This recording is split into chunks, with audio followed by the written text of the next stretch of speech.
Welcome into To Your Health and a combination of Bon Appetit, because you know, if your resolution was to lose some weight this year, #1 resolution, Virginia, and of course you've been watching television since the beginning of January till we're sitting here today, you've probably seen no less than 10 or 12 different ways that you can either lose weight or take this supplement or drink this shake, and you're sitting there going, what should I do? Well, maybe we've got at least a partial answer today. We got Molly Killman here, Alabama Department of Public Health. Thank you so much for coming back. And you know, it was delightful when you walked in the door, because you hadn't been here on the show in quite some time. That's right. And I said, oh my gosh, she's still doing it. I'm still here. Absolutely, still doing it. Well, again, we're barraged with all this stuff. How do you start? Well, yes, it's the new year, and Yes. so everybody has resolutions about losing weight and getting healthier. First of all, I encourage people to find something that works best for them and something that is realistic and reasonable. A lot of times people are looking for a quick fix. Right.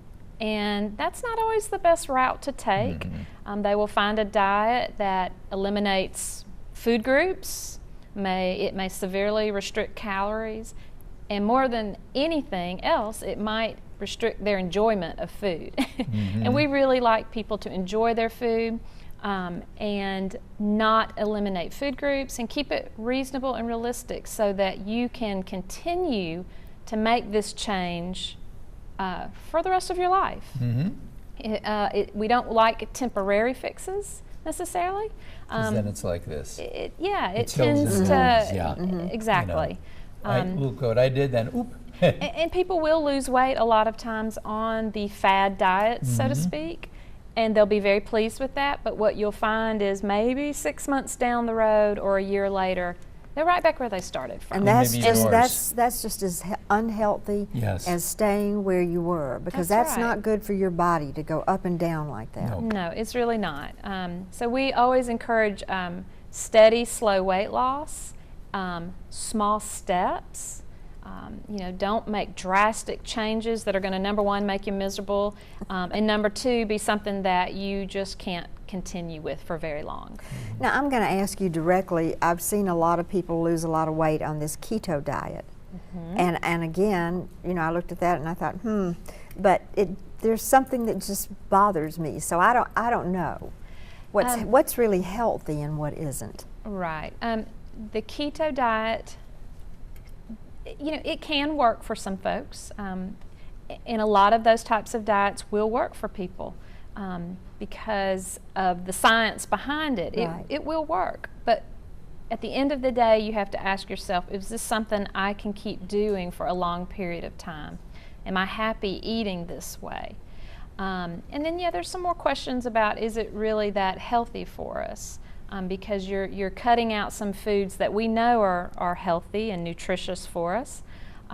So I would suggest, taking a step back and reevaluating the diet that you're on, and thinking less about a diet and thinking more about those behavior changes that are going to improve the way you eat.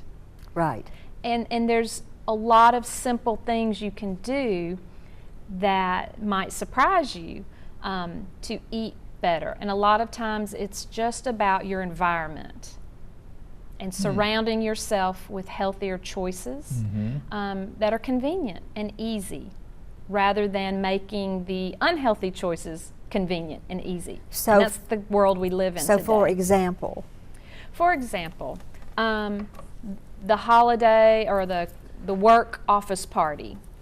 Yes. Are there healthy options available? Is there something that you can choose that will be a little bit healthier?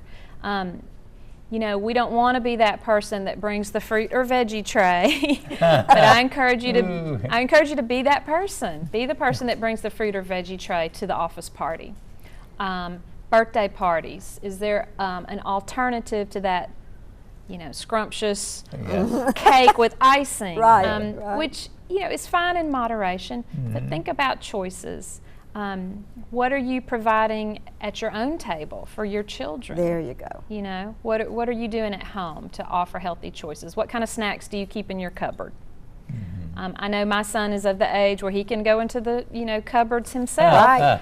And I try to make healthier options available, because if Put they're the not healthy- there Put the healthy stuff on the at lower eye on the level, lower- yes, Yeah. exactly. And same thing in the grocery stores. We do a lot of work around environmental changes, getting healthier items in those corner stores, and yes, vending machines. We talk a lot about healthy items in a vending machine. Making those things available can make a big difference to some people.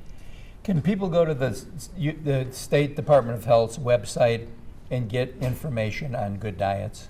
Absolutely. Good. Yes, alabamapublichealth.gov. Okay. And you would click on We'll have that on the N screen. for nutrition. Okay. And we have a whole tab on healthy lifestyles. Great. Good. Yes. Great. That's That's great. good to know. Yes. I'm going to get you to come back next week. Because Okay. I want to talk about beverages. Oh, Okay? sure. Yes, that's a good one. Absolutely. And just remember, go to the site, get yourself started on a healthy lifestyle. We'll be right back right after this.